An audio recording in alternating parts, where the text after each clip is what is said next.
Hello friends, my name is Olusegun and welcome to the Love Click.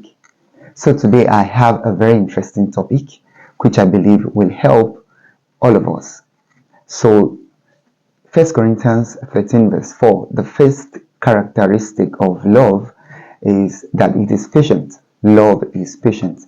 And I also realized that one of the things that is causing quarrel when it comes to different types of relationship is lack of patience. All right, and I just would like us to talk about it. I'll share my view. You can also share your view in the comment section. All right, now the first thing I want to talk about is that it is important that we understand people around us. And what I mean by understand people around us, this is what I mean. Everyone by default acts out his environment. We are product of our environment. And when I talk about environment this time, I am talking about maybe family or any form of social gathering. It can be church. The experience you gather in your environment will definitely have impact in your life.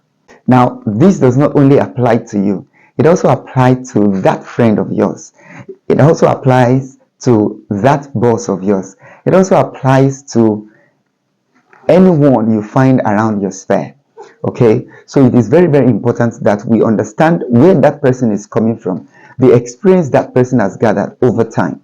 You see, one thing about culture is that it sells to us values, behaviors, characters.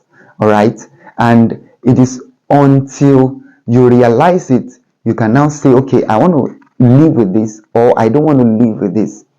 And don't forget Romans 12 says, be not conformed to this world, but be ye transformed by the renewing of your mind. So if we must get ourselves out of the culture that the environment has sold to us, we have to deliberately renew our minds. So I was saying that the first thing is you understand where that person is coming from.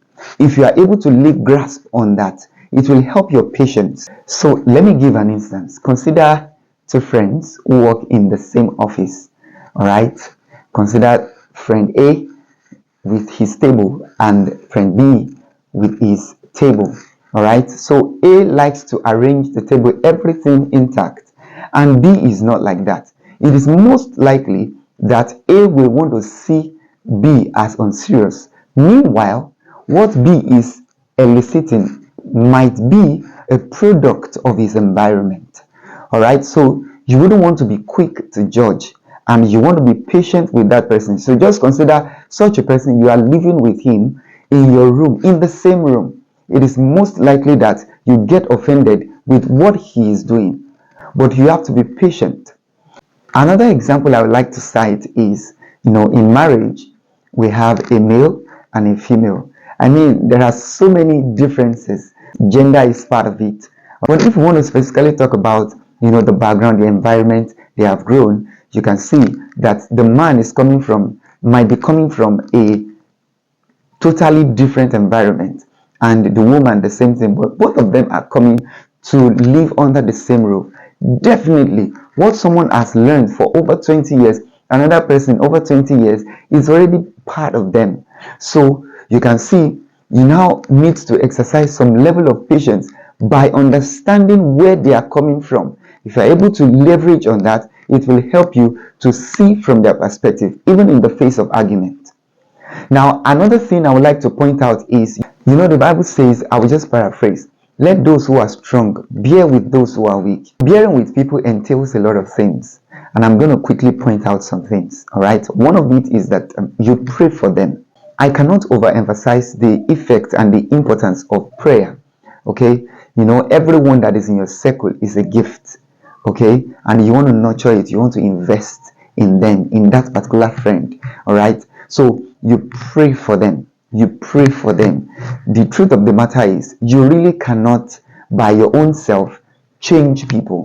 It is God that changes people. One good way you can help them, you pray for them. And when you're praying for them, you are not having in view their shortcomings. All right, you're praying for them out of love, and make sure you're not doing that out of pride. Do you understand? So all of us are not perfect all along. Okay, we have our shortcomings here and there. Okay, and don't forget, another person is bearing with you too. So you take it to God in prayer out of love and you pray for that person. Maybe he is not saying it the way you are saying it, so you pray for them. Then another way you can bear with them is to teach them.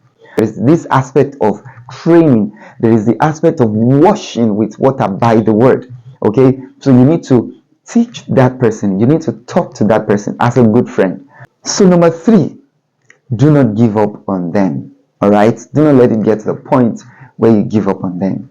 All right, now this is it. The Bible says that love is patient. You want to be patient to the end. Yes, do not give up on them. Keep on doing number 1 and number 2. That's what I mean by do not give up on them. Okay, change is already ongoing. God is so faithful to his word. He believes that as you have brought it to him in prayer, he's already working and he will perfect what he has started. So you don't want to give up on that person. You continue to pray for the person. You continue to teach the person. Even if you are not seeing it, don't stop praying for the person. And I assure you, that result that you expect is what you are going to get at the end. I really hope this video has blessed you. Thank you for stopping by and see you next time.